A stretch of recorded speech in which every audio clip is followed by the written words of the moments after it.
Saya teringat dengan cerita dari kisahnya Ustazah Halimah Idrus.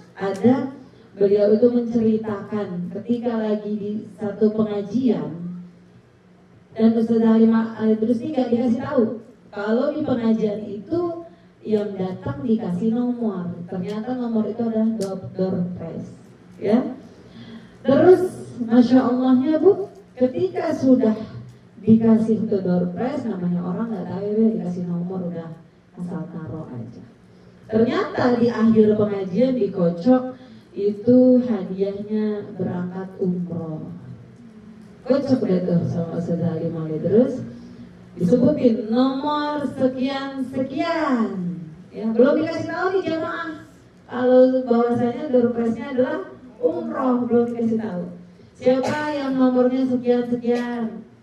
Diam, ya, nggak ada yang nunjuk. Di belakang ada nggak? Nah, adalah ibu-ibu saya katanya.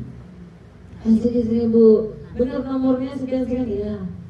Naiklah ke panggung, ya, Masya Allah.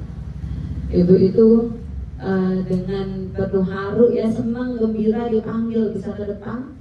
Belum tahu dapat apaan, ternyata selamat ya Bu, Ibu tanggal sekian bulan sekian berangkat umroh.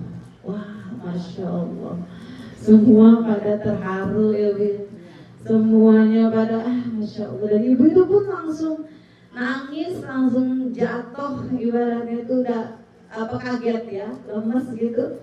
Yang benar nih Ustaz, iya Ibu berangkat umroh. Ya Masya Allah. Ditanya lah Bu sama Ustazah Halimah Idrus tuh, Ibu ini apa rajin ke pengajian? Emang sering ngaji di sini atau bagaimana tamu undangan? Ya, bisa datang ke sini. Terus ibu itu jawab, Ustazah, saya ini dagang sayur. Cuma saya tuh suka lihat ya kok di situ pengajian rame gitu. Kalau pengajian Ustazah Halimah kan rame gitu ya, Masya Allah. Saya pengen deh ikut sekali-kali, tapi saya mesti datang pagi-pagi dan nggak bisa dagang sayur. Jadi kalau mau ikut ngaji itu nggak sempet dulu. Kenapa? Karena dagang. Nah ini saya sempet-sempetin deh, ya. Saya sempet-sempetin deh, saya datang karena rasanya nggak tahu, pengen banget datang tuh ibu itu tuh dan merelakan tidak jualan sayuran.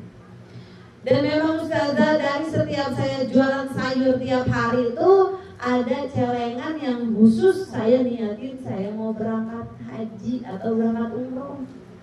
Dari hasil jualan sayur saya celengin sedikit-sedikit.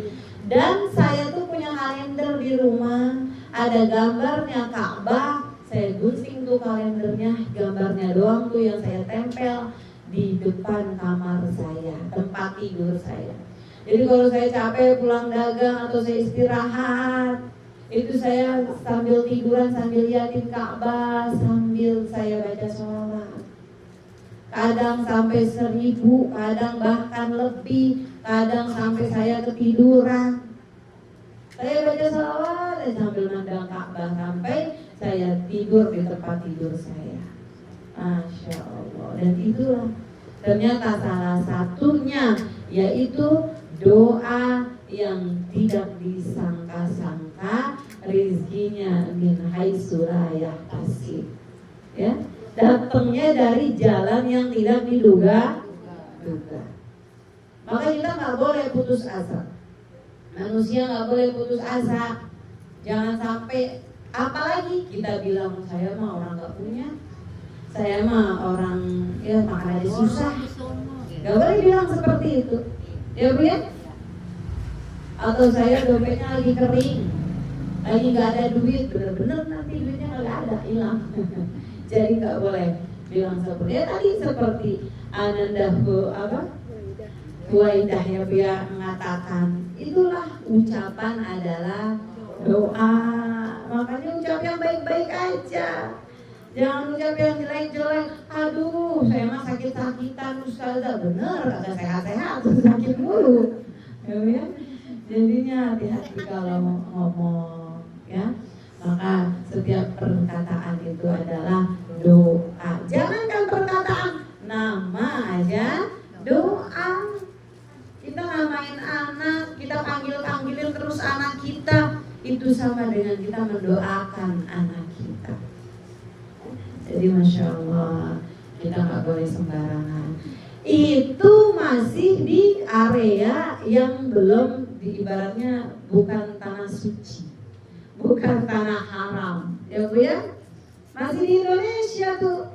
Bagaimana kalau nanti nih Ibu Nasuha, Ananda, Huwaida, kalau udah di tanah suci, masih di Indonesia aja ucapan itu adalah doa. Bagaimana nanti di Mekah, di Madinah? Lebih lagi.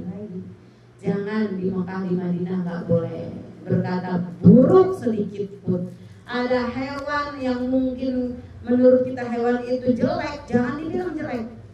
Ya, ada orang yang mungkin menurut kita orang itu nggak enak dipang, jangan kita ucapin. Kalau ada teman yang ngajak, ayo kita belanja yuk, pulang. Udah kamu aja lah, saya nggak ada duit, saya nggak bawa duit, jangan ngomong seperti itu. Ya, udah kamu aja nanti saya belanjanya, gitu. Duluan aja. Bahkan sampai ucapan yang seperti itu, Bu. Jadi kita hati-hati jika berkata, berucap. Dan ketika nanti di Masjidil Haram, di Mekah, di Madinah, itu kita sholat tuh selalu jamaah. Di sana di Mekah, di Madinah nggak ada sholat yang nggak jamaah, kecuali sholat sendiri di hotel. Ya, sama selalu sholatnya berjamaah. Ya Bu ya, mau di musola hotelnya, di masjid hotelnya, atau di Masjid Nabawinya, Masjidil Haramnya, selalu berjamaah. Maka nanti kalau kita udah pulang dari umroh, jangan tinggalin sholat jamaah. Ya, bisa Ibu Nasuha dan Nanda Huwaida berdua sholat di rumah jamaah. Terus jangan ditinggalin. Yang kedua, di Mekah, di Madinah itu nggak ada orang yang nggak pakai kerudung, yang nggak pakai kaos kaki. Semua ketutup perempuan. Ya. Begitu laki-laki pun nggak ada yang pakai kaos oblong doang sama celana pendek, nggak ada.